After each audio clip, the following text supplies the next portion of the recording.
Matematika itu nggak hanya berguna buat hitung uang pas lagi mau nabung atau split bill. Untuk teman-teman yang mau terjun ke dunia data science sampai jadi ahli, skill matematika ini kayak bumbu rahasia yang wajib banget dimiliki. Kenapa bisa begitu? Ayo kita pelajari sama-sama di sini.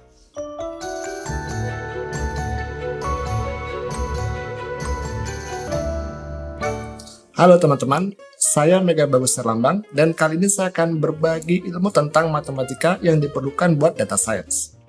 Kita perlu tahu dulu kenapa matematika itu penting buat data science. Dan jawaban gampangnya adalah karena cara berpikir seorang data scientist berkaitan sama ilmu matematika. Begini, coba bayangin teman-teman punya bisnis snack kekinian. Tapi selama 3 bulan kalian jualan, yang beli baru 5 orang aja. Di kondisi seperti ini, ilmu matematika bisa ngebantu kita untuk menjawab pertanyaan seperti gimana caranya biar orang-orang beli snack yang kita jual ya? Salah satu solusinya dengan merekomendasikan ke orang yang tepat, dalam kasus ini adalah ke orang yang suka rasa pedas. Nah, dalam situasi ini, matematika akan ngebantu seorang data scientist menjawab pertanyaan dan mengambil keputusan. Kita bisa pelajari data tentang berapa banyak orang yang mencari snack sejenis produk kita pakai ilmu matematika.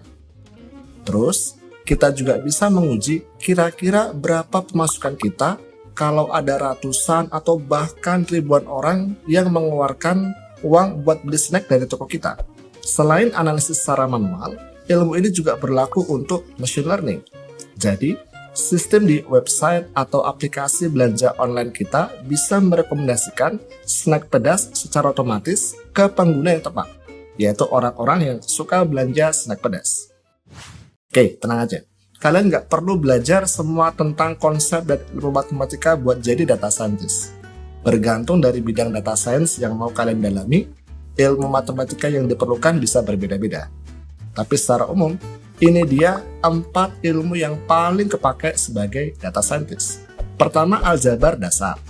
Aljabar ini berhubungan sama variabel dan persamaan yang bisa dipakai buat nunjukin hubungan antar data. Misal, bayangin kita bikin software untuk menyarankan paket data terbaik sesuai kebutuhan user. Dengan aljabar, kita bisa menghitung berapa harga paket dari tiap provider untuk layanan internet dan telepon. Kita juga bisa menghitung variabel lain seperti biaya ekstra untuk tambahan kuota internet atau durasi menelpon. Mau lebih lengkap lagi, kita bisa gabungin dengan hitungan peluang dan statistik.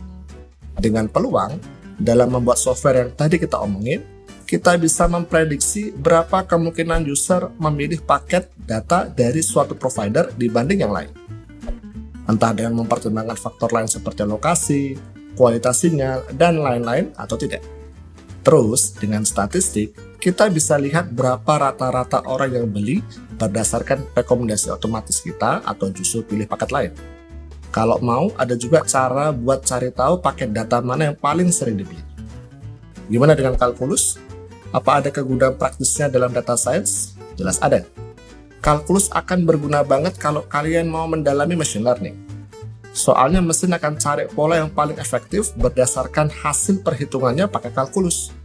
Dalam konteks software rekomendasi paket data tadi, sistem otomatisnya akan terus mempelajari masukan dari pengguna berulang kali sampai bisa kasih rekomendasi yang paling tepat, alias di bagian tengah kurva ini. Oke, tadi kita sudah belajar tentang teori dasar matematika yang banyak dipakai di data science. Namanya juga teori, terkadang praktek nyatanya beda sama harapan. Apalagi menghitung kemungkinan paling tepat butuh banyak data yang mempertimbangkan banyak faktor. Makanya ada 2 teori distribusi di ilmu statistik. Untuk jenis yang pertama, alias distribusi normal, datanya terpusat di tengah-tengah sampai membentuk kurva lonceng seperti persebaran berat bayi baru lahir ini. Artinya kebanyakan bayi di wilayah Konoha lahir dengan berat badan di bagian tengah grafik, yaitu dengan berat 3,5 kg. Gimana dengan distribusi binomial? Beda sama distribusi normal yang bisa punya banyak jawaban, binomial hanya mempertimbangkan 2 peristiwa. Misalnya, beli barang atau tahan dulu buat nabung. Dan yang paling sering muncul di tes logika machine learning, gagal atau berhasil.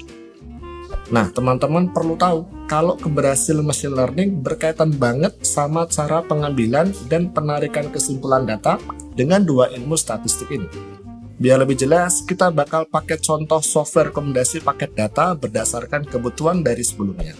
Dengan statistik inferensial, kalian bisa ambil kesimpulan begini. Banyak orang lebih suka paket data dari A karena jumlah pemilihnya 75% dari total responden. Sementara itu buat statistik deskriptif, kalian benar-benar hanya menggambarkan data statistiknya. Nah, 4 ilmu matematika yang sudah kita bahas bersama-sama tadi bisa membantu proses analisis data. Hasilnya, orang-orang di sekitar makin senang karena dapat merekomendasikan yang paling pas, dan bisnis juga makin untung. Makanya, dasar-dasar matematika itu penting banget untuk seorang data scientist. Sekarang saya mau menantang teman-teman buat pakai ilmu dari video ini di kehidupan sehari-hari.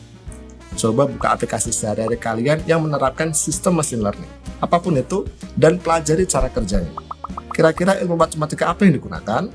Terus bagikan hasilnya di kolom komentar, supaya kita semua bisa belajar sama-sama. Terima kasih sudah menonton, nantikan video berikutnya tentang bahasa pemrograman buat data science yang lebih mendalam.